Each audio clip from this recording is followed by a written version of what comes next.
सुबह 4 बजे से ही मम्मी का यहाँ से वहाँ आना जाना और कुछ कुछ खटर पटर करना लगा था। मेरी नींद तो खुल सी गई थी, पर मैं आलसी जो ठहरी, रज़ाई में मुंह छुपाकर सोती रही। पूछा भी नहीं कि मम्मी आप इतनी जल्दी क्यों उठ गई। डर ये था कि पूछने पर मुझे ही कुछ काम न लगा दे। करीब 5 बजे मेरी छोटी बहन प्रियंका अपने बाजू में मम्मी को न पाकर रोने लगी। उसका रोना सुन के मम्मी ने उसे समझाते हुए कहा, प्रियंका बेटी, आज अपने यहाँ छोटा सा मन्ना आया है। सच मम्मी? ये कहते हुए मैं भी बिस्तर से उछल पड़ी। मम्मी बोली, हाँ हाँ बेटे, प्रियंका को तुम ले चलो, मैं जरा गर्म पानी कर लूँ।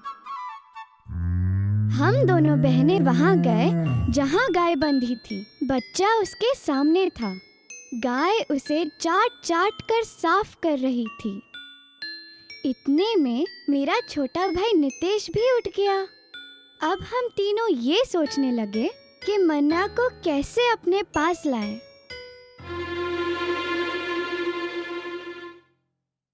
भैया बोला, दीदी, अपनी नंदा तो कभी मारती ही नहीं है, आज ये मारने क्यों दौड़ रही है। इतने में पापा जी मुंह हाथ धोकर आ गए। वह भी 3-4 बजे से लगे थे। हम लोगों को उत्सुक देखकर बड़े प्रसन्न हुए। बोले, कहो बच्चों, अपने घर कौन आया है। भैया ने पूछा, पापा, आज नंदा मारने क्यों दौड़ रही है। पापा ने कहा, बेटा, गाय को अपने बच्चे पर स्नेह होता है, सोचती है ये लोग मेरे बच्चे को मारेंगे तो नहीं, इसीलिए पास नहीं आने देती। मैंने पूछा, क्यों पापा, आज मंगलवार है। पापा ने कहा, हाँ है, क्यों। तब तो पापा हम अपने मन्ने का नाम मंगला ही रखेंगे ना, मैं बोली।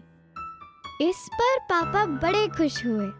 मम्मी को बताते हुए कहा, भाई बच्चों ने तो बच्चे का नामकरण भी कर लिया, अब इसी खुशी में चाय मिल जाए। 4 घंटे से परेशान हो रहे हैं। इतने में मम्मी चाय का प्याला लिए ही आ गई। हम सभी को निर्देश देकर अंदर भेजा कि जाओ तुम लोग मुंह हाथ धोकर दूध पियो। दूध पीकर हम लोग फिर गाय के पास आ गए थे और कहीं मन ही नहीं लग रहा था। अब मंगला नहा चुका था और आंगन में बैठा था। हम तीनों भाई बहन उसे हाथ फेर फेर कर खिला रहे थे।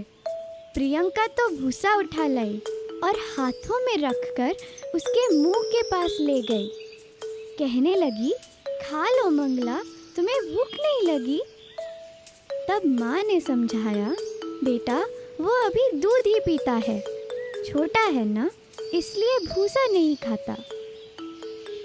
हम लोगों का मन स्कूल जाने का नहीं हो रहा था, पर क्या करें, 6 माही परीक्षाएं पास ही आ गई थी। अतः मम्मी के समझाने पर मन मार कर स्कूल रवाना हुए।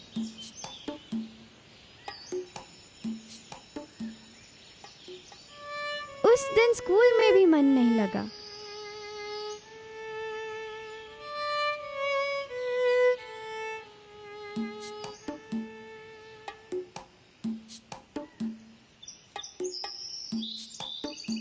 शाम को स्कूल से आते ही बस्ते टेबल पर डालकर मंगला के पास पहुंच गए।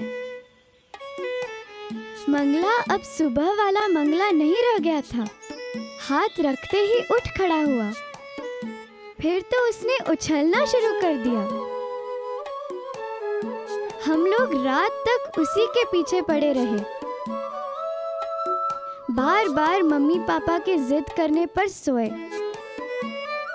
ऐसा था हमारा ये दिन जिस दिन हमारी नंदा गाय जनी।